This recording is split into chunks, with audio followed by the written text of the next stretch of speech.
noite da Isa. Graças a Deus, mais um podcast Menos é Mais. E, gente, não tem como a gente passar batido e não falar desse acidente aéreo que tivemos. Então, nós aqui do Pod Black, Menos é Mais, o meu convidado, Luiz, e o nosso Preto Show, Maurício, a gente se solidariza com a família, porque não é fácil. Não tem nem muito o que ficar falando. Mas como a vida nos prega surpresas, a gente tem que pensar o seguinte: não importa que vá devagar, contanto que você não pare nunca. Porque é isso. Às vezes a gente toma umas porradas da vida e a gente fala, parei com tudo. É isso que o seu inimigo quer. É isso que a maioria das pessoas quer, torce, para que você pare. Então, não, por pior que seja o momento, respira e diga, eu posso, e se joga. Porque eu tenho que contar para vocês que eu já pensei várias vezes também em parar. Porque você quer um, você quer outro e às vezes não consegue. Mas como o Papai do Céu é bom o tempo todo, finalmente o homem apareceu, tá? Eu tô falando de Luiz Celestino, filho da dona Ana Maria Celestina. Ele estudou no Alberto Conte, casado com a Suelen Guimarães, é pai do Emílio. Luiz é um artista independente, de como ele costuma dizer, só que é cantor, estudante de pedagogia, é barbeiro, é um multi-homem, é um multi-artista. Então, Lu, graças a Deus, a gente se encontrou. Seja muito, muito bem-vindo ao Pod Black, Menos é Mais. Muito obrigado. Valeu, boa noite a todos. É prazer estar aqui com você, né? Depois de tantas investidas... Com certeza. E tantas tentativas, chegou o momento, né? E eu sou uma mulher que jogo pesado. Enquanto eu não consigo o que eu quero, eu não desisto. Então, acho que esse é o momento mais oportuno, inclusive. Acho que vai ser bom, vai ser legal. Vocês vão gostar. Espero que gostem, né? Obrigado por poder estar aqui, por poder me receber. Poder contar um pouquinho dessa trajetória maluca nossa aí. E vamos que vamos. Fico super feliz. Então, gente, eu sou uma mulher que eu insisto muito no que eu quero. Principalmente quando os meus entrevistados têm uma história bonita para se contar. E você, Lu, você tem uma história de vida. Você é um preto da ponte para cá. Nós somos das nossas periferias. E você batalha para conquistar o seu lugar nesse mundão, deixar escrito a sua história. Então, não tem como fazer uma entrevista com você e não te perguntar como foi chegar ao The Voice. Olha, foi uma caminhada longa, né? Pensar que o The Voice foi em 2019. Uhum. Antes do The Voice, a gente tem uma baita de uma história aí que tem Jorge Ben no meio, que tem... Quero saber tudinho. Mano Brown, que tem um monte de coisa. Então, assim, o The Voice foi o ponto alto, assim, né? Digamos, da minha carreira, por conta da visibilidade, da luz que se jogou que se jogou ali em mim, no nome e tal. E eu acho que o mais interessante do legado que fica do programa, mais especificamente, é a questão de ser esse representante, que eu não tinha essa intencionalidade em ter que representar a Zona Sul, mas eu acabei trazendo e carregando essa bandeira muito naturalmente ao longo do programa, por ter sido visto como essa pessoa da Zona Sul, então o cara que está representando a gente lá. Isso é muito importante para mim. Para além de todas tudo aquilo que eu faço, né, não só na música, mas toda a questão da cultura que a gente batalha de muito tempo. Então, o The Voice foi esse ponto alto, assim. Eu agradeço imensamente ao João, meu parceiro, ele que me inscreveu no programa. Se não fosse ele, eu não teria me inscrito. Sério? Eu nunca gostei, mas depois de ter participado, eu indico e incentivo toda e qualquer pessoa que queira ir, que me pergunta. Eu falo, vai, porque vai ser bom. Se você já tiver uma trajetória artística, já tiver um conhecimento, já for artista de fato, tiver alguma coisa já encaminhada, a visibilidade que vai te dar. Muito provavelmente você não vai ter em outro veículo se você não gastar muita grana. Então, acho que isso é a parte mais fundamental, né? Pensando que nos dias, hoje em dia, a exposição é o que conta, né? Isso tanto por um lado positivo quanto um lado negativo. Realmente. Então, o programa trouxe essa visibilidade para mim. Muito feliz eu fico porque conheci muitas pessoas, pude aprender muito ali também. E ao sair de lá, poder receber esse carinho do público que foi tão fundamental para mim, para qualquer artista, né, como um todo. Eu acho que isso é o mais importante. Isso é o que fica do programa, além de todos os aprendizados e tudo que rolou ali. Foi bem legal. Maravilha. Então, agora a gente vai começar a nossa entrevista de fato. Porque, assim, eu quis deixar bem enfático essa sua passagem, o que você representou e representa pra gente. Isso para dizer para você que sim, você consegue. Basta você centrar, basta você ter força de vontade. Não vem com aquele papinho de que isso não é para mim. Se você não tentar, nunca vai ser para você. Mas segue o exemplo do cara aqui, Luiz Celestino. Como ele mesmo disse, ele não se inscreveu. Eu já tenho que agradecer a esse amigo João, que fez esse favorzão pra gente. Porque é muito gostoso quando você tá na frente da telinha e você vê um dos seus, principalmente quando é preto e da periferia. Porque aí dá pra gente essa visão de que sim, eu posso. Então, agora a gente volta para você, porque agora sim. Agora eu quero saber de Luiz para Luiz. Me conta, porque desde os 6 anos você já vem nessa pegada de ser um artista. Sim. Então, vem contando pra gente de lá de trás. A história é grande, assim, mas eu acho que o mais importante desde pequenininho eu sempre me vi nesse lugar, né? Minha mãe é uma pessoa muito musical, então fui criado só com a minha mãe, né? Meu pai não registrou aquela zero novidade do moleque preto de periferia, né? Isso. Que não deveria ser a regra, mas naturalmente infelizmente. A gente gostaria que um ou outro fosse exceção. Exato. Mas é a regra, infelizmente, na nossa periferia. E aí, minha mãe sempre muito musical, ouvia muita coisa, ouvia já Jorge Ben, ouvia Raça Negra, ouvia Djavan, os programas de rádio. Cresci nesse ambiente, eu sou o mais velho de 4 filhos. Da minha mãe, e sempre muito, muito novinho, ouvindo as coisas. E aí eu morava no Santo Eduardo, ainda moro, né? Voltei pra lá depois que eu casei. E aí eu estudava em Santo Amaro, e no caminho do Santo Eduardo para Santo Amaro, essas viagens que eram longas, que de mais ou menos 1 hora e pouco, não tinha corredor de ônibus, não tinha nada na época. Pelo amor de Deus, a gente sofria. E aí eu ia cantando já desde muito pequeno, o pessoal já era acostumado comigo cantando no ônibus. Os amigos da minha mãe até hoje me veem e falam assim, eu lembro de quando você cantava no ônibus. A galera mais velha que mora lá na quebrada, né? Você era da turma do fundão, né? Isso, entrava lá novinho, bem já criança, ficava... imagina, sei lá, época do prezinho, 4, 5 anos, 6 no máximo. Já cantando? Sim, eu já ia cantando Jorge Ben. Lembro, cantava Gesualda, cantava tudo. E aí, enfim. E aí os tempos foram passando. Já na escola, na primeira série, minha professora da primeira série, a professora Terezinha, dizia assim, o Luiz com certeza vai ser cantor. Nossa, que maravilha. O Luiz com certeza vai trabalhar no rádio. Eu sempre fui isso aqui, nunca foi diferente, né? Uhum. E aí, seguindo as atividades, tudo que era atividade artística na escola, nas escolas que eu passei, eu sempre estava envolvido, tudo que era em relação à cultura sempre estava envolvido, Semana Cultural sempre estava envolvido, eu organizava as coisas.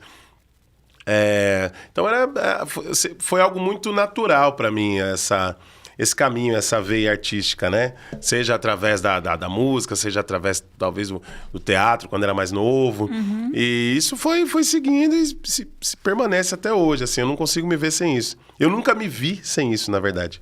Agora você vai de Jorge Ben ou com o nome Beija-Flor? Só pra gente dar uma aquecida. Porque, assim, o cantor O cantor, a gente não precisa falar pra ele, você vai cantar. A gente pede pra ele cantar. Vai ter cantoria aqui hoje? Eu não já tô nem sabendo. Meu amor, eu já quero ouvir você cantando, porque eu não vou trazer um cantor pra só ficar falando. Entendi. Porque se... Tem uma jogada aí. Claro, meu filho, porque às vezes eu falo assim, olha, eu quero que você canta. A pessoa já fala, pô, mas eu não tô preparado. Canta alguma coisa pra gente, faz uma capelinha, que não vai ser uma só não, tá? Ih, meu Deus. Tem isso, é? Vai, filho, quem sabe faz ao vivo. Tá certo. Eu há um tempo atrás fiz 2 shows com a banda Nova Malandragem, em homenagem a Jorge Ben, inclusive, e tem uns arranjos bem legais, assim, com eles, assim, eu até aconselho que depois vocês vejam na internet aí, mas tem uma música que o Luan arranjou lindamente, o Luan que é trompetista e maestro lá da banda, que chama de ler, do Jorge Ben, fala assim, é assim: olha o jeitão de olhar de preto velho quando vê Sinhá passar.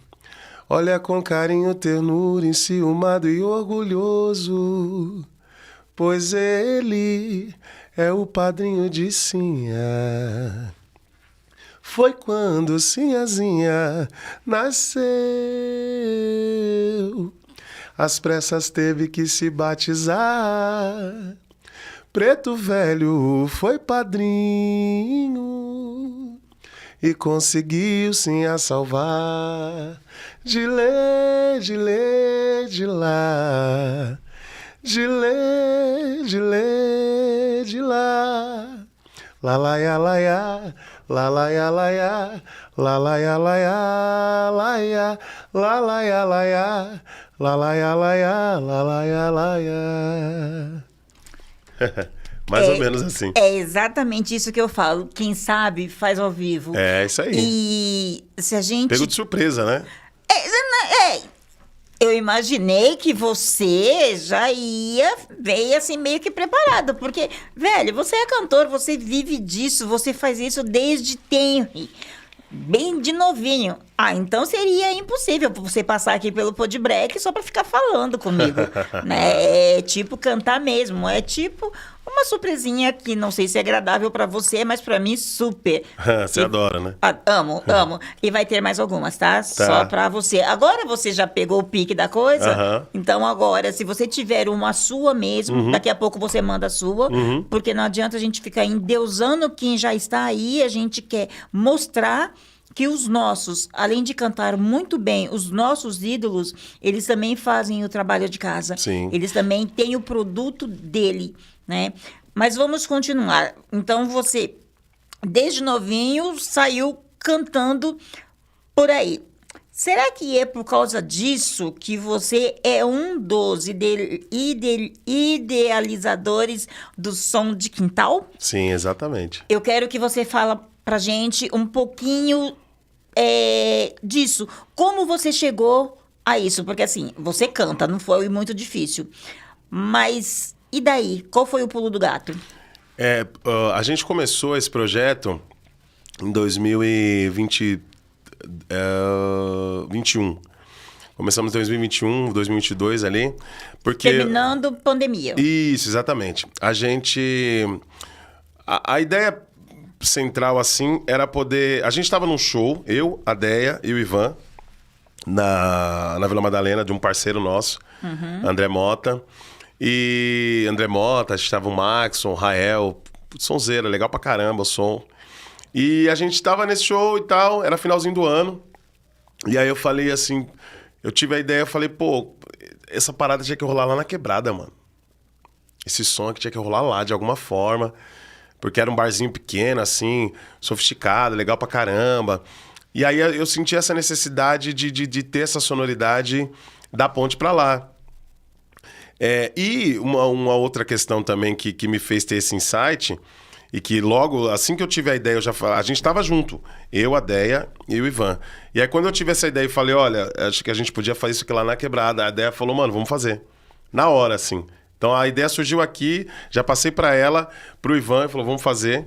E era uma tentativa também de afirmação até da minha própria sonoridade, porque eu senti uma resistência, uma dificuldade enorme em poder apresentar esse som autoral.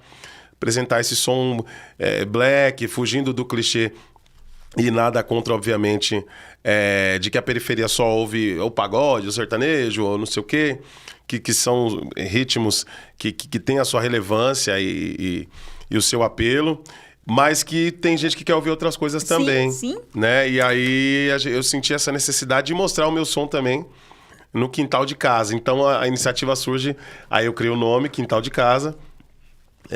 E a gente começa a fazer já no ano seguinte, em fevereiro. Esse show que a gente teve, essa ideia foi em dezembro, provavelmente, no meio do mês, assim, talvez até um pouco antes.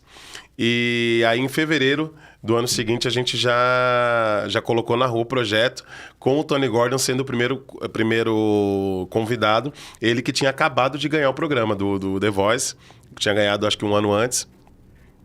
E aí a gente começamos a fazer lá no Santo Eduardo, que é onde eu moro.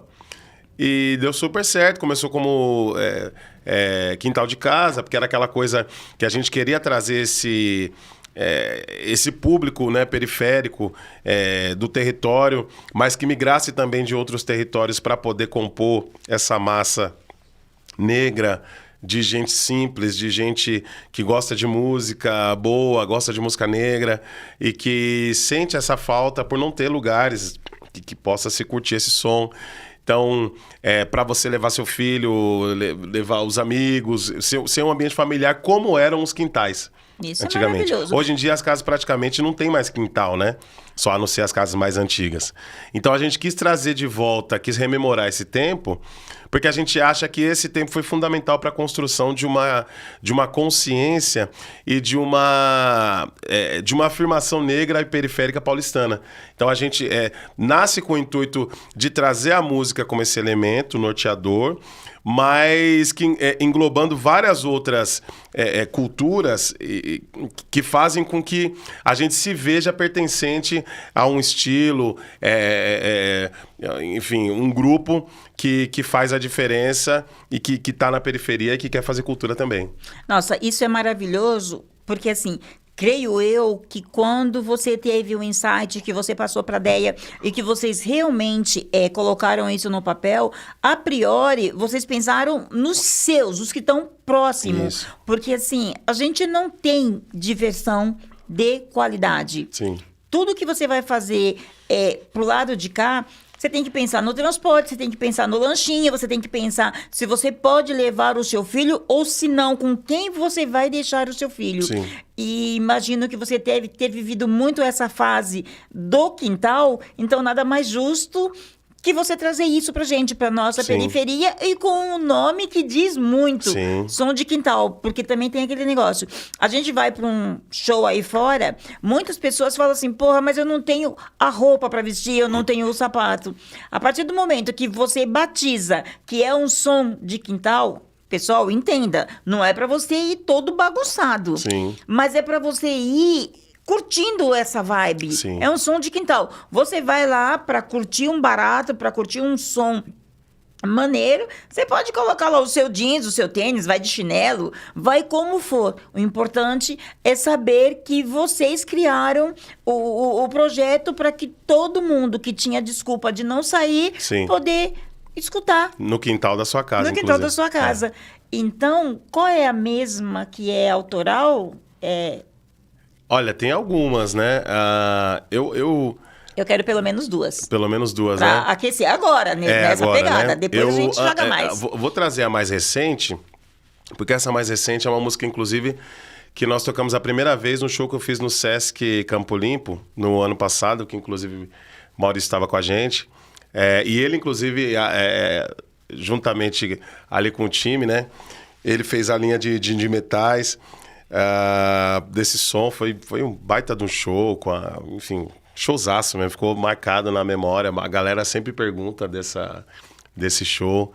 Que eu levei o Lino, o Cris, o Brau, o Tony Gordon, a Jamile. Foi coisa assim, foi num domingo à tarde, assim, na quebrada. Ai, que maldita foi aquela dor de barriga que eu fiquei no dia, Aí, gente. tá vendo? Ela ficou tão empolgada em querer ir que ela passou até mal. Sério, porque eu disse pra mim mesmo, e falo de boa, eu falei assim, Hoje ele não me escapa. Hoje eu vou pro show, vou dar um jeitinho daquele papo de imprensa de ir pro povo e falar, e aí, velho, vai esnobar até quando? Mas aí Papai do Céu falou, não vai ser desse jeito, você vai esperar no tempo certo. Mas também foi bom porque, assim, eu acabei me livrando de uma outra situação que aconteceu com uma pessoa que ia comigo. Sim. Papai do Céu sabe de tudo. Sim. E a gente não sabe de nada. Sim. Verdade. Mas foi maravilhoso, porque eu não fui, mas fiquei acompanhando. Tá de parabéns, de parabéns mesmo. Manda pra gente. A letra fala por si só, então é mais ou menos assim. Ei, eu cansei de tentar ser forte, de não poder chorar. Eu chapei, a nave quase eu bati, desesperei. Mas entendi que quando eu abro os olhos logo insulto o mal que cala nossa voz com status de mentir. Acreditar no amor é um grande dom, só faz toda a esperança plena de voltar a sorrir. Vai! Abre a janela e veja o sol a brilhar. Vai, bota essa cara num sorriso, vem partilhar, só partilhar. Vem, que a vida é mais pra quem se refaz. Boto fé. Vem, me dê a mão, me abraça forte, sei qual é, boto fé, oh! Vem, vem, é assim, a gente consegue sentir na pele, e não tem o que traduzir. Você fez a letra para qualquer um que escuta. Sim. Né? Qualquer um que tem um pouco mais de sensibilidade, entender, traduzir por si só. É isso. E todos nós temos esse momento. Tem uns que insistem em não querer se autotraduzir. Isso é muito lindo. E agora é uma pergunta que eu adoro fazer, né? Nem sempre os meus convidados adoram responder, mas você não vai ficar fora. Luiz, você é um homem preto, um homem bonito, ou senhora adversária, senhora Sueli? Adversária é bom, hein? Não, é uma cantada, é um elogio. Adversária. Porque os nossos... Não vai me complicar, Isa. Brincadeira. Ela não. Ela é tranquila. Então, refazendo, mas é verdade. A esposa, a Sueli, é a mulher que divide a vida com esse homem, que tem o privilégio de dividir a vida com esse homem, todo respeito à sua pessoa, mas você sabe, né? A gente não pode perder a piada, porque o amigo, às vezes a gente até perde. Voltando a você. Luiz, você é um homem, um preto bonito. Que sorriso, já estou encantada, porque assim, uma coisa é a gente ver na rede, outra coisa é isso aqui, poder estar te olhando. Como que fica quando você está trabalhando musicalmente? A mulherada rasga a calcinha, não rasga? E não vem me dizer, não, eu sou casado, eu não olho. Ótimo, você é casado, você é um homem responsável, mas não tem como você não olhar, porque tem algumas que se faz muito presente. Uhum. E aí, como você dizer para essa sua fã, amor, eu já tenho uma dona? E sem desmerecer a pessoa, porque a pessoa tá ali para te escutar, para acompanhar, e assim, às vezes passa um pouquinho do limite. Eu, por exemplo, quando eu for num show seu, ainda mais agora que eu já tenho esse contato, essa aproximação, você vai falar, aquela louca eu conheço, porque eu sou dessas, e sei que tem muitas dessas. Como o cantor, o artista, tem que se comportar nesse momento? Como você, Luiz, se comporta nesse momento? Eu respondo essa pergunta, eu gosto muito de ciências sociais, né? Uhum. Então, eu gosto muito de analisar o comportamento. Eu sou um cara ficcionado por isso. para responder sua pergunta. E existe uma cultura que é a cultura do ídolo, né? Essa cultura do ídolo, ela muitas vezes tira da gente, de quem tem um ídolo, a capacidade de enxergar a pessoa como um humano, né? Isso vai acontecer na religião, isso vai acontecer no time de futebol, isso vai acontecer com um cantor, tudo mais. Em vários níveis, e eu não me coloco nessa posição de ídolo, mas em vários níveis existe essa coisa de ter uma pessoa como uma referência, como um ídolo, e a pessoa ter esse amor, esse apelo, né? Eu lido com isso da seguinte forma. Eu tento ser o mais humano possível, né? Respeitando. Às vezes eu tenho que meter o louco, tipo, finjo que não tô vendo, porque isso é comum. Bizarra, tem coisas isso é comum. As pessoas, elas criam na cabeça dela um ideal, um imaginário de um super-humano, quando elas olham pra você, ou pra você ser cantor, enfim. Eu sou uma pessoa pública, né? Às vezes... Comigo, eu confesso que é difícil ver essa questão de passar um pouco do limite. Olha... Eu não sei se a minha postura dá uma inibida nisso. Eu acredito que sim. Eu acho que você não está olhando direito. Porque, entenda bem, só cortando um pouquinho. Porque eu tenho uma conhecida... Sim. Uma conhecida que já foi te ver cantando. E o que ela fez e falou não vem ao caso a gente falar aqui. Mas a mulher voltou para casa alucinada. Maluca, não, então, alucinada. Isso pode acontecer, mas o que eu estou dizendo é o seguinte... Daí ao que ela disse para você, até chegar em alguma coisa prontamente ali comigo e na minha frente, tem uma distância muito grande. Então, por isso que eu falo que às vezes a minha postura inibe um pouco as pessoas de passarem do ponto comigo, na minha frente, dizer coisas para mim, fazer coisas para mim. Então, eu tento me posicionar desse jeito, porque eu acho que, primeiro... como você bem disse, eu sou um cara casado, eu respeito a minha esposa, eu acho que casamento é uma questão séria, então eu lido com isso de uma maneira muito séria, então eu não dou oportunidades para que essas coisas aconteçam. Por mais que as pessoas vejam em mim, às vezes tenham esse ideal, né? Essa coisa meio fanática. O sonho de consumo. Que seja. Mas não chega diretamente até mim. Entende?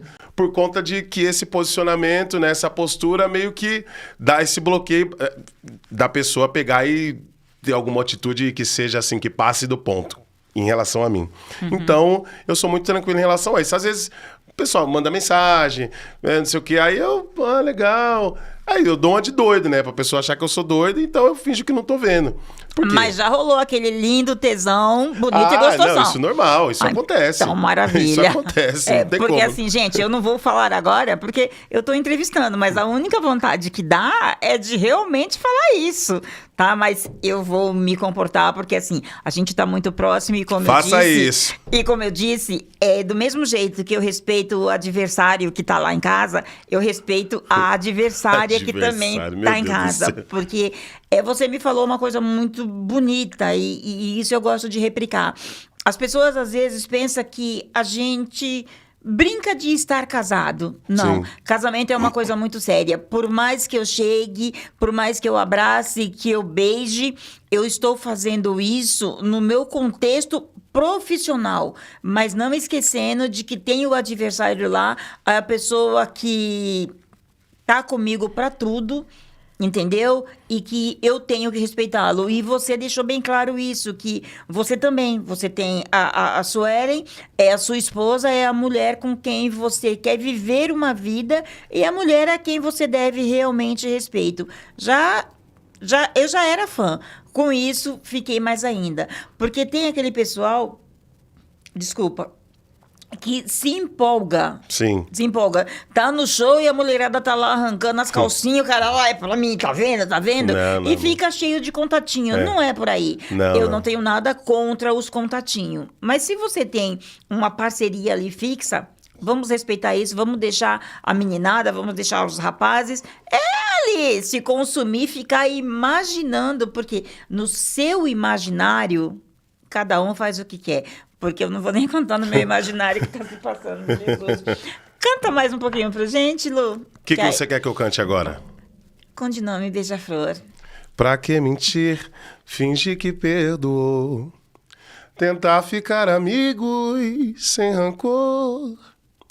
A emoção acabou, que coincidência é o amor. A nossa música nunca mais tocou. Eu protegi teu nome por amor, em um codinome beija-flor. Não responda nunca, meu amor, pra qualquer um na rua beija-flor. E só eu que podia, dentro da tua orelha fria, dizer segredos de liquidificador. Você sonhava acordada, um jeito de não sentir dor. Prendia o choro e aguava o bom do amor. Prendia o choro e aguava o bom do amor.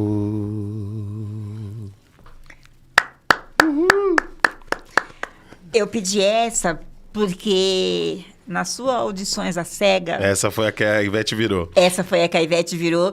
E essa foi a que, no caso, eu prestei atenção no Luiz Celestino, tá? Porque é assim, quando diz Zona Sul, você fala, opa, é da minha... Zona Sul é grande, mas você logo diz, é da minha quebrada. Então, não tem como. Eu sou fanzaça da música do cantor. E ter um preto lá representando a minha quebrada, não tem como a gente não guardar, não tem como a gente não trazer pra gente. Muito legal. É excelente. Daqui a pouquinho você vai vir com uma outra sua autoral. Eu não sei se a que eu postei no Stories é autoral. Eu não lembro. Mas provavelmente sim. Provavelmente sim. Que eu sou casado? Isso, Vida de Casado. Então, daqui a pouquinho eu quero Vida de Casado, porque a gente acabou de falar aqui dos nossos adversários, então é bom que eles também... E você sabe que é interessante, né? Sem querer cortar você e puxando não, aqui você pode isso. Tudo. Hoje em dia, a gente tem uma infinidade de músicas que fala dessa coisa de que acabou de separar e que e tá pegando outro não sei o quê, e agora a vida tá melhor porque bababá e não sei o quê, não sei o quê. Você pode ver que não tem música pra casado. Não tem, não tem. Então os casados estão órfãos de músicas para eles. E o pior foi bom essa ênfase que você deu, que além da gente estar órfão de música para nós casados, a maioria das músicas estão dizendo que assim... Foi bom, mas está bem melhor agora que você tá com a outra.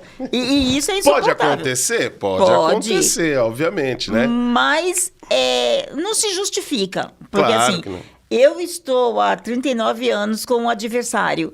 Eu duvido, tá entendendo, né, amor? Eu duvido que ele encontre outra. Uma que se encontrar eu corto o pinto, tá, gente? Desculpa. Literalmente corto o pinto, porque não.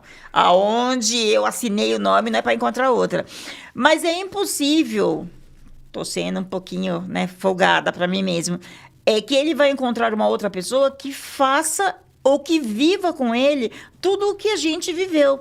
Aí, de repente, digamos, pode acontecer, ele encontra aí uma outra que seja melhor. Vai completo, tá? Mas não com boa vontade. E viva um relacionamento gostoso, ele não tem que pegar essa musiquinha e dizer assim, lá vivi aos trancos e barrancos e agora é que eu estou realizado. Então você tá fazendo esse papel de trazer pra gente. E eu costumo assim, toda vez que eu tenho um convidado, principalmente se canta, eu vou lá buscar, porque eu quero deixar lá no meu stories o que eu sinto dele. E eu olhei lá um monte de coisa e o que bateu, fico lá escutando um pouquinho, e o que bateu foi essa de Vida de Casado, porque até então eu não estava escutando. Mas eu não vou ficar falando não, eu já quero Vida de Casado agora. Porque aí, maridinho, você entende o recado também, tá bom? Mas, tem uma... É um paradoxo, porque essa música especificamente, ela fala de um casamento que... assim como qualquer casamento, chega um tempo que tá ali, sim, aquela coisa, né? Então é mais ou menos assim. É pra você entender, né? Olha, por que a gente não dá certo? Porque ficou de mal comigo?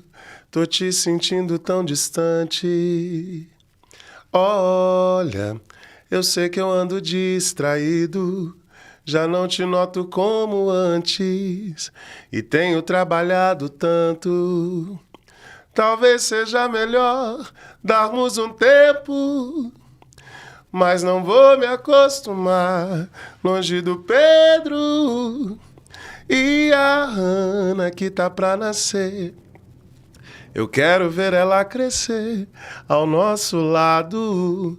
Você não fala nada e grita esse silêncio. Melhor a gente se acertar enquanto é tempo. Sem essa de inventar desculpa, parcela de culpa tem que assumir. Eu tô tentando uma saída pra nós dois, pra evitar o tanto fez ou tanto faz. Só cuidado pra não ser tarde demais. Gente, presta atenção. Essa vai começar a ser a minha música de cabeceira. Porque é exatamente isso. Como eu disse que eu tô num casamento longo, então é assim, nem tudo é mar de rosas. Claro. Mas quando o adversário me levou diante de um juiz, ele disse para mim o seguinte: antes de responder o sim, para e pensa. Porque se você disser que quer casar comigo, você vai se casar na vida uma única vez. Eu acho que ele acertou. Só que a gente sabe que tem os altos e baixos. Então, você tem que fazer exatamente como essa sua letra, que veio assim com tudo. Pare e pense. Porque na vida, no relacionamento, nem tudo é mar de rosa. Se você tem os seus filhos, o ideal é que você os crie. Entendeu? Então, comece a escutar um pouquinho mais essa vida de casado na visão de Luiz Celestino, que você vai manter a sua relação. Porque, para mim, já vai ser música de cabeceira. Quando o negão começar a encher o saco, eu vou falar, ouve essa aqui. Pare e pense, tá? E ouve... Essa, inclusive, é a letra minha, Robson Novaes e Rodrigo Lira. Rodrigo Lira que é cavaquinista do Péricles, um grande parceiro também. E aí, parceiro de composição também, enfim. Tá certo. A gente tá passando pela música, mas a sua paixão por cabelo se deu como? Porque você já tá, acho que mais ou menos 12 anos com Josias. 17 anos. 17 anos. E assim, Josias, um beijo pra você e vou passar uma coisa que assim, eu guardei por muitos e muitos, mas hoje eu vou ter a oportunidade de estar falando e você depois fala pra ele também. O Josias, ele entrou na minha vida, eu entrei na vida dele há 7 anos e pouquinho, que é a data, o tempo que eu perdi a minha mãe. E quando a gente perde alguém que a gente ama muito, nada e nem ninguém vai conseguir fazer esse acalento. E no meu caso, eu precisava arrumar alguma coisa para tentar botar para fora a dor que eu estava sentindo. E o jeito que eu arrumei foi cortando o cabelo. Para mim, eu cortando aquele cabelo, eu estava tirando a dor daquele momento. Legal. Mentira, a dor não passa nunca. Aí, o que eu fiz? Eu falei pro meu filho, eu quero cortar o cabelo. Aí ele falou, mãe, por aqui não tem ninguém. Eu falei, tá no seu nome. A mãe precisa, e tava assim chorando. Ele falou, faz o seguinte, eu vou dar um jeito, não faça nenhuma besteira, porque eu tava com a tesoura na mão, eu ia cortar o meu cabelo. Ele falou, não faça nenhuma besteira, aí eu vou dar um jeito. Aí ele falou, tenta tomar alguma coisa, tenta dormir, tenta relaxar, que eu vou dar um jeito, você sabe que eu não te deixo na mão. Eu falei, tá bom. Aí tomei um negócio para dormir, porque tava ruim, é ruim todos os dias, mas tava muito recente.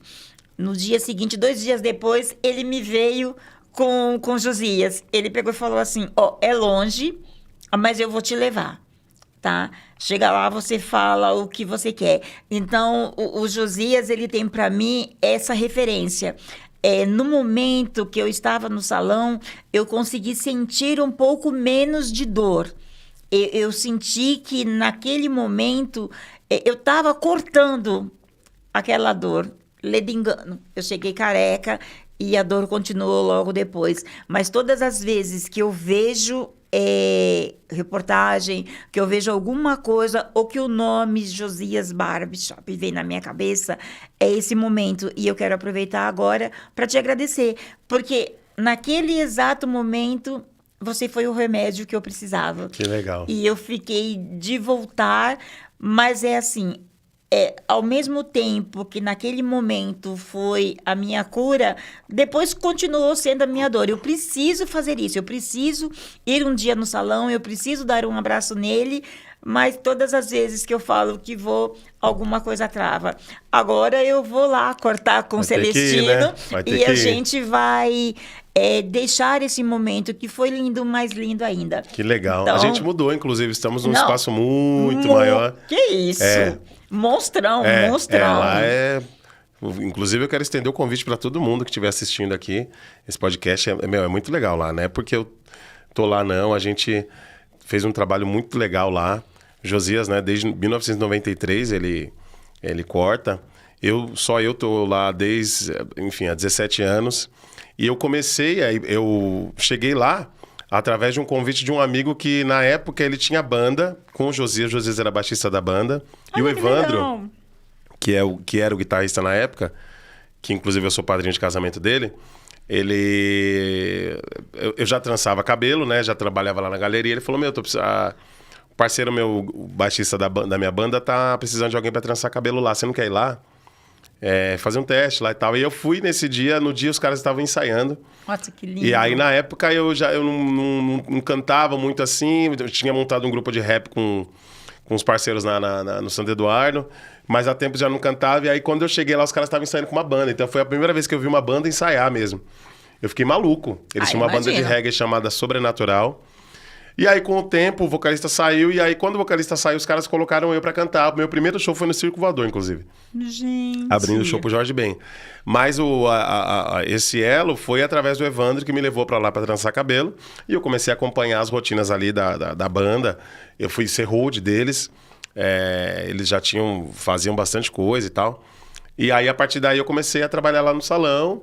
Depois entrei na banda, aí continuei no salão. Enfim, tô lá até agora. Gente, que maravilha. E aí eu concilio com outras coisas, né? Mas lá é minha casa, né? Bom, eu vejo você fazer algumas boas lives, fico lá até namorando.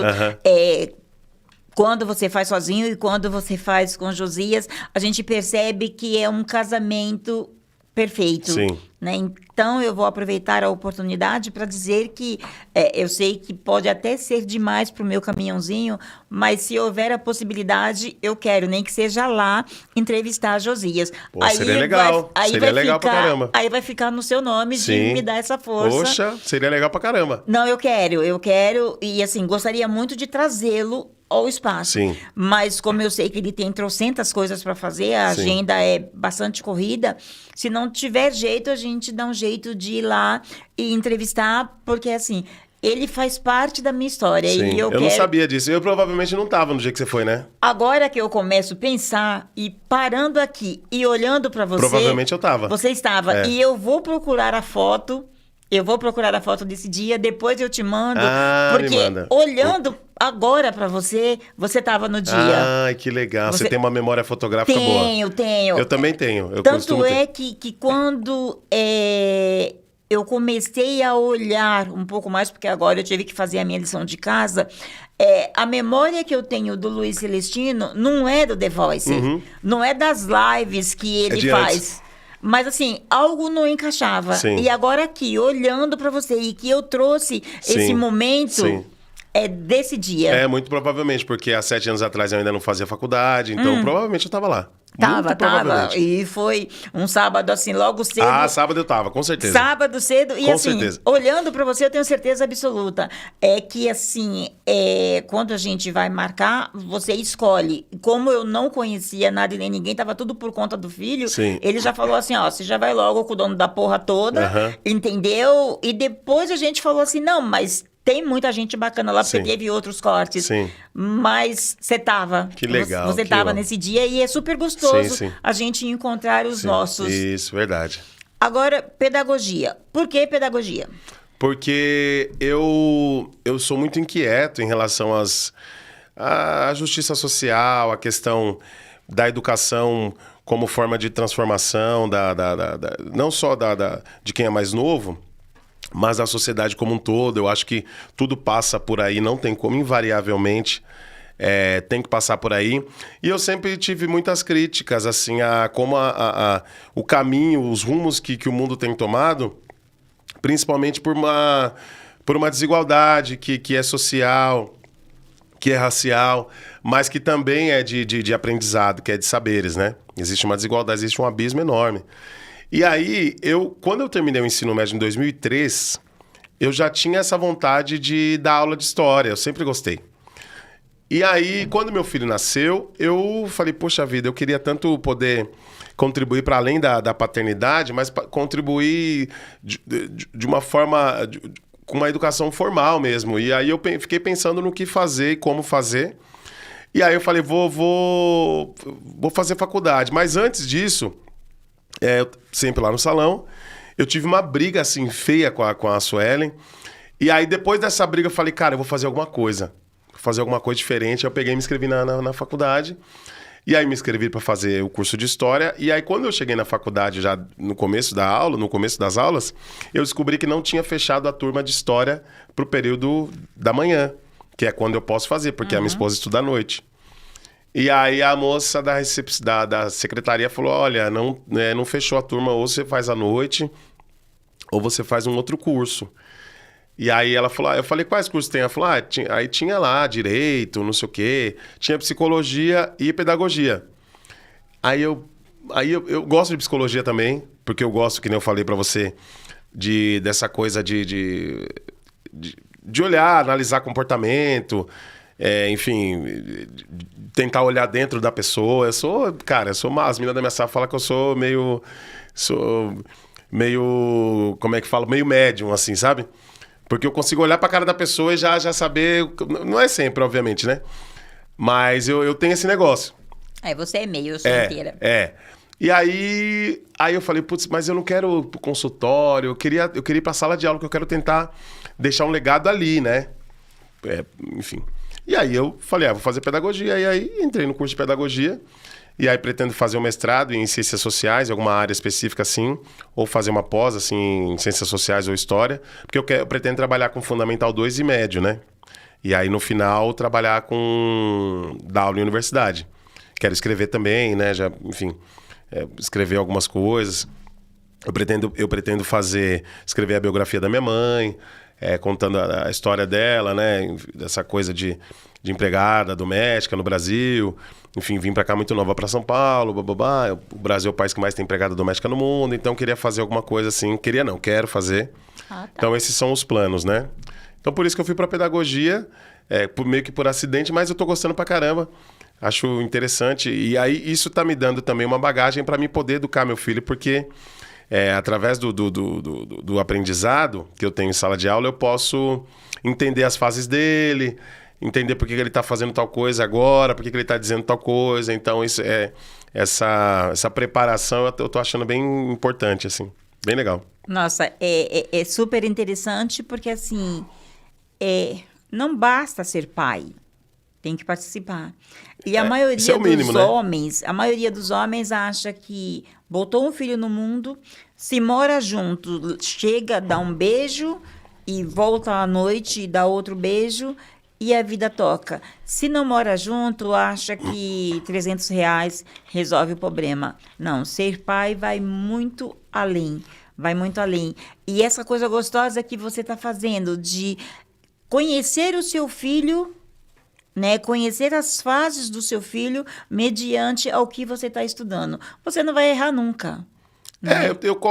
Corre um risco de eu errar pra caramba, mas assim, pelo menos eu sei do que tá se tratando. É um erro consciente. Agora tem uma outra questão que eu acho que é importante a gente pontuar, porque o machismo, numa sociedade igual a nossa, e até as anteriores à nossa, sempre foi desse jeito, né? Uhum. Então a gente pensar no seguinte, eu faço curso de pedagogia, só tem eu de homem na minha sala.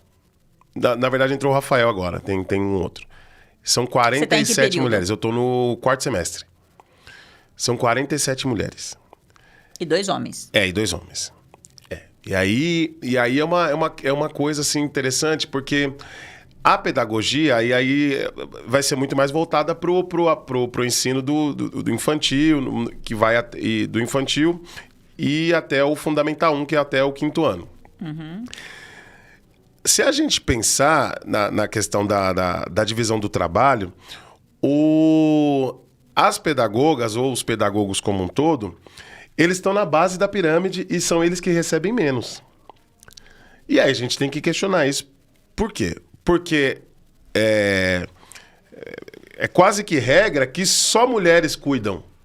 E existe esse estigma de que as mulheres foram feitas para cuidar dos pequenos. Uhum. E aí, puxando um gancho com o que você está falando, que o pai acha que dá um beijinho, posta foto e é isso. Porque essa responsabilidade, nessa sociedade que é extremamente machista, ela vai estar reservada para as mulheres. O que não deveria ser assim. Se essa atividade ela está reservada para as mulheres, pensando até sem faculdade, quando a gente coloca o ensino superior para ensinar essa faixa etária de criança, a gente diminui o valor do salário, o piso dos salários, porque são as mulheres que majoritariamente ocupam esses grupos. O grupo do cuidado. Então, além dela cuidar e muitas vezes ter dupla, tripla jornada, ela, quando ela se forma em pedagogia, ela recebe o menor salário. Aí, quanto mais vai aumentando as fases, os professores vão aumentando o salário também. Mas, especificamente nesse cuidar que é da educação infantil, os salários são reduzidos porque eles entendem que as mulheres podem ganhar menos, porque cuidar não dá tanto trabalho assim, né? Dizem. Então, acho que é interessante a gente pensar sobre isso, e por isso que tem tão pouco homem na pedagogia. É lindo e eu não vou tirar o chapéu para você, porque não tem como, mas eu tiro o chapéu de você ter puxado essa parte, porque, assim, realmente nós estamos numa sociedade totalmente arcaica, machista. E o que mais me espanta é que, sim, o cuidar é para a mulher. Só que isso tem que ser mudado, porque isso foi antigamente, foi há muito tempo atrás. Só que ninguém faz nada para que isso seja diferenciado. Sim. Porque, assim, tanto o homem quanto a mulher, eles têm o mesmo dever de cuidar. Sim. Tá? Aí, quando eles pegam essa pseudo fase de que o cuidado é para a mulher e, consequentemente, o salário menor também é para a mulher, eles nos colocam num papel de que, poxa vida, será que não dá tanto trabalho assim? Aí eu pergunto para você, que é pai e que cuida do seu filho, não dá trabalho? Claro. E uma outra questão interessante, que eu acho que é legal a gente pontuar, é que, na contramão disso, existe o discurso de que o homem ele tem que prover a sua casa. Isso é um discurso que vem da igreja, da religião como um todo, né? Só que é um paradoxo isso, porque no Brasil,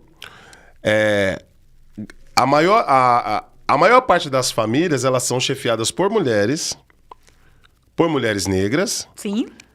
Que não são casadas e que cuidam dos seus filhos sozinhas. Então, assim, é uma falácia por dois aspectos. Primeiro, que o homem tem que chefiar a casa. No Brasil isso não se aplica, porque a maioria, quem chefia são as mulheres.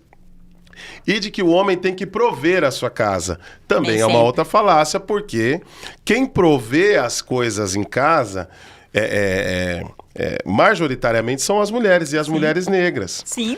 Então, só que na outra ponta, paralelo a isso, essas mulheres são as mulheres que são invisibilizadas, são as mulheres que recebem os menores salários, são as que estão nos postos de trabalhos mais precarizados, que são terceirizados.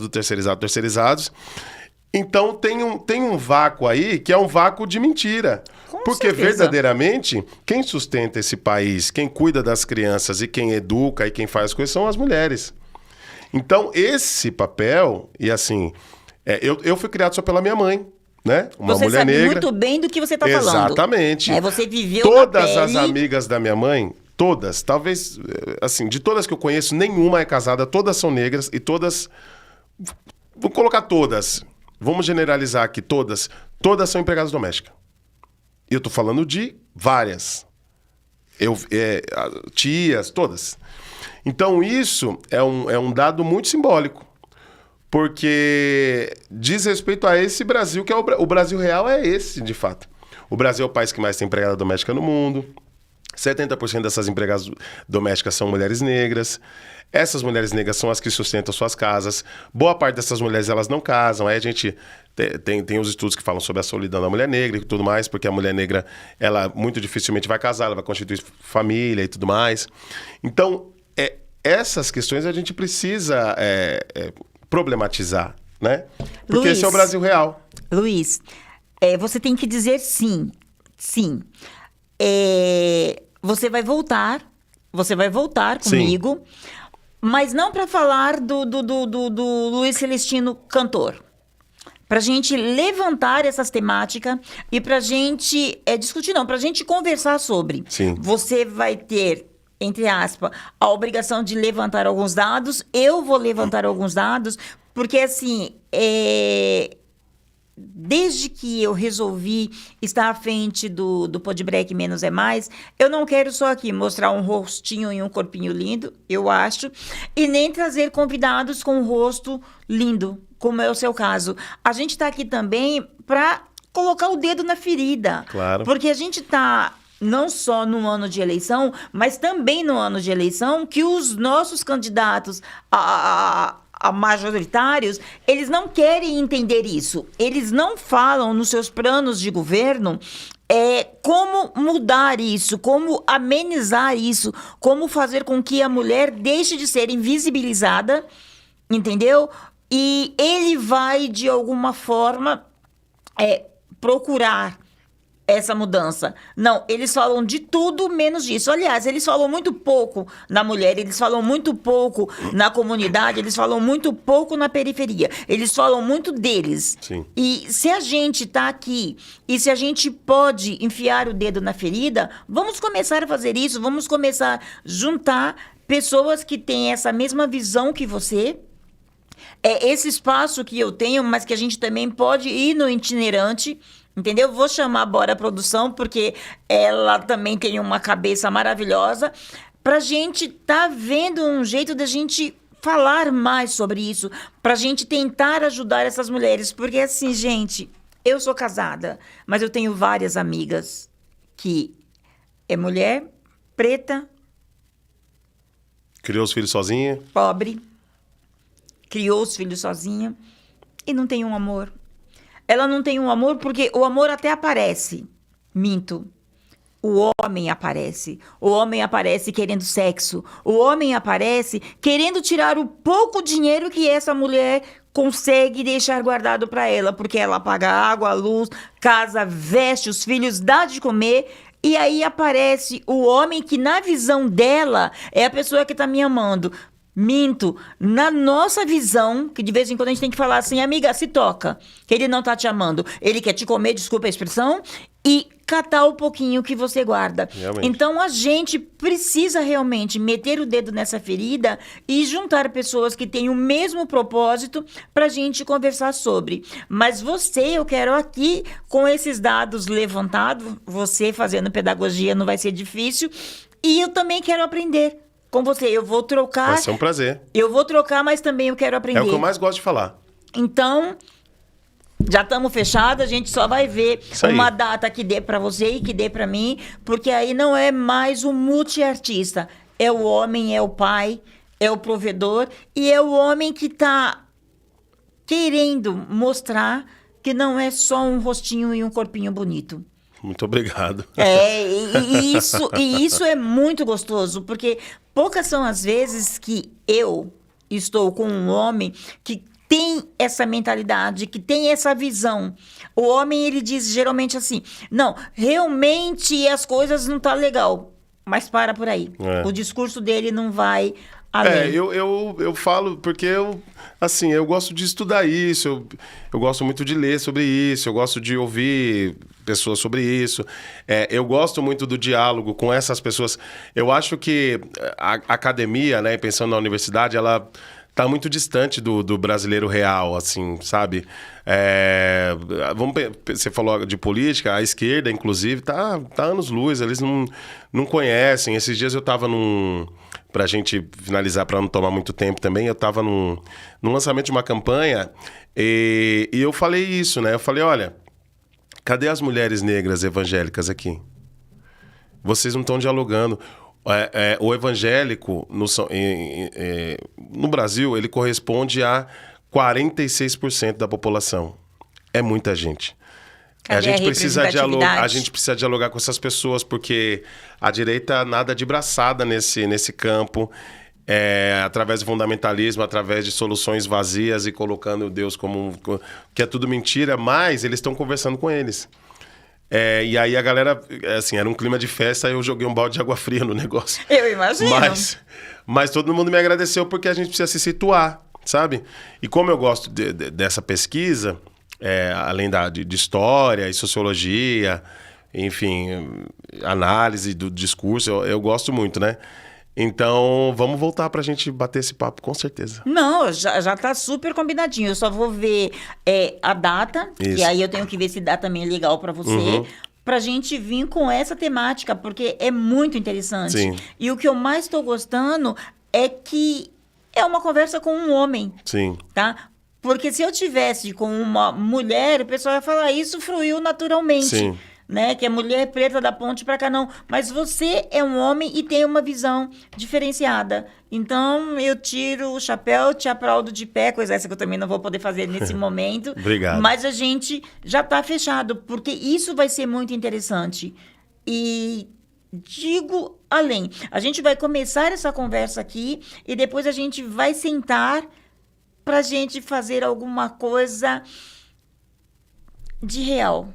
Pra gente não precisar dos nossos políticos, porque não que a gente tá na soberba, a gente precisa, mas eles não querem nos ouvir. Sim. Então vamos nos juntar e vamos começar a fazer barulho. Com certeza. Porque quando a gente se junta e começa a fazer barulho, eles falam, opa, porque primeiramente eles pensam em voto. Vamos se juntar com aquele pessoal, que aquele pode dar voto? Sim. Mas não, a gente não vai se juntar para fazer barulho, para voto, para ninguém. É pra gente, pros nossos. Porque é nós, por nós o tempo todo. Sim. Agora me canta qualquer coisinha, porque a gente está chegando ao final e eu quero levar o som melodioso da sua voz também como reflexão. Isso é muito gostoso, tá? Sim. Porque uma coisa é conhecer o homem que estava lá na TV, a outra coisa é, na sua memória fotográfica, saber com certeza que esse homem estava no seu pior momento e agora estar com esse homem aqui. Então, canta pra gente. Bora. Falando dessas questões, né? Vou cantar uma também que é nova. Essa aqui tá cheia de novidade aqui. O quê? Eu quero todas. Mais ou menos assim, vamos ver se eu lembro. A quebrada amanheceu, vê no que a gente se tornou. Escravos do desejo, ter que trabalhar, mostrar o que não quer ser. É também resistir pra ter o que não se quer. O ponto da discórdia tá cheio de rancor, ilhados nesse mar de gente, como a gente, indo pro seu penar, sem tempo pra pensar, se amanhã sou eu ou se é você. Que vamos amargar o doce lucro do prazer. São tantas alegrias de momento, menos mal pra poder distrair e sorrir, acreditando quase que talento um dia vai nos redimir, triste fim. Acreditando quase que o talento um dia vai nos redimir. Diz assim: a noite dura pela eternidade, o peito nunca adormece, sonhando com essa tal felicidade, ok. Quem sabe esse dia nunca chegue e a gente seguirá sem vida na esperança fria do amanhã. Bem cedo amanhã,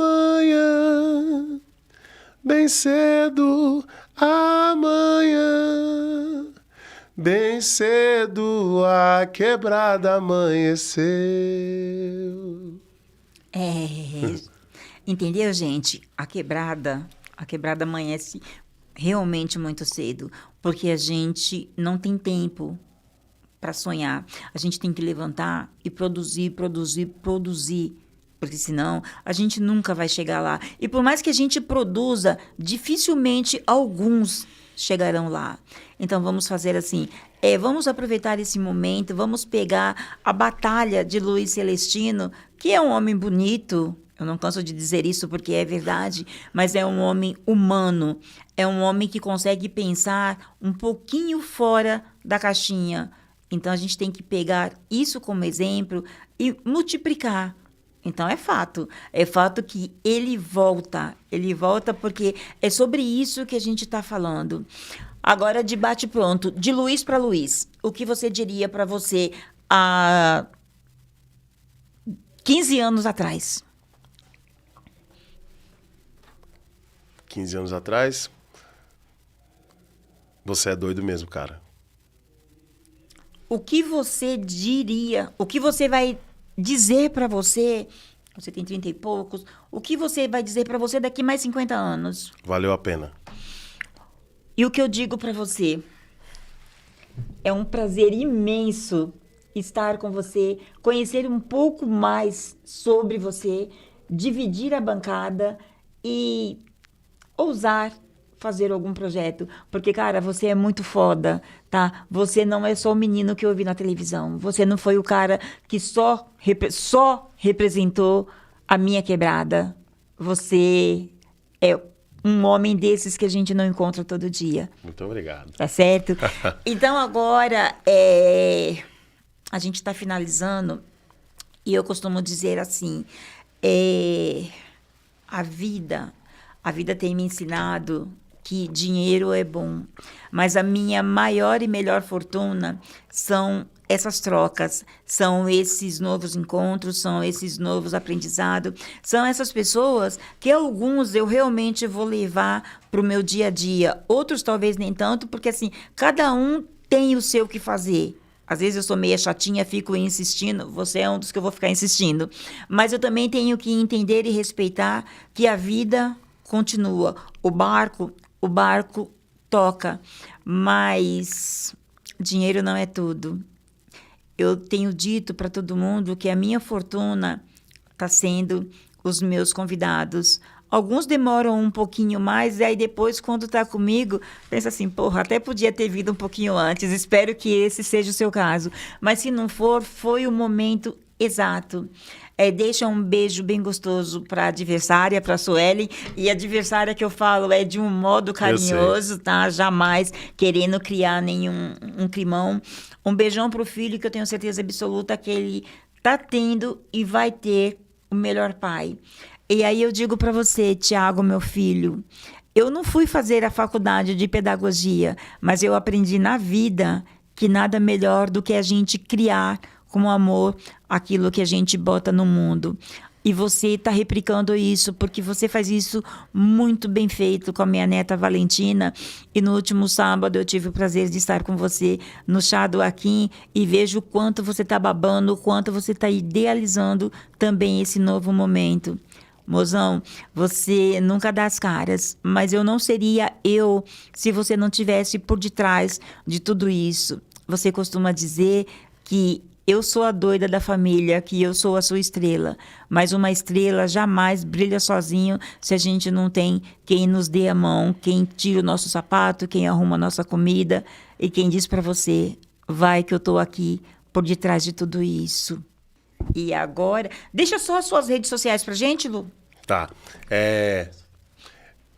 @Luiz Celestino Real no Instagram, Luiz Celestino Oficial no Facebook, canal também oficial no YouTube, Luiz Celestino. Acessem lá, sigam-me, por favor. Fiquem de olho aí em todas as nossas postagens, todas as novidades, os shows que vão rolar. E espero vocês aí numa dessas idas e vindas da vida, né? Mandar um beijo para minha esposa, Suelze, que eu amo muito. Pro Emílio, meu filho, que ele tenha um futuro brilhante. Que ele seja livre para escolher aquilo que ele quer ser. Eu tento de todas as formas dar essa liberdade, esse subsídio, né, para que ele possa ser livre. Mandar um beijo para minha mãe, para os meus irmãos, para o pessoal lá do salão, Josias, Alemão, todo mundo que trabalha lá. Dizer também que eu amo vocês, vocês são meus parceiros. E tamo junto, até a próxima. Obrigado, Isa. Até a próxima. Não, o cara, ele matou a pau. E essa parte eu quero que fique, tá? Eu não vou cortar isso. Não, essa parte eu não vou cortar, tá? Porque, assim, eu até tinha separado um vídeo, mas não tem necessidade. Não precisa. Você, na real, você é muito melhor do que qualquer vídeo que as pessoas possam ver. Então, mais uma vez, gratidão. Obrigado, eu que agradeço. Tamo junto.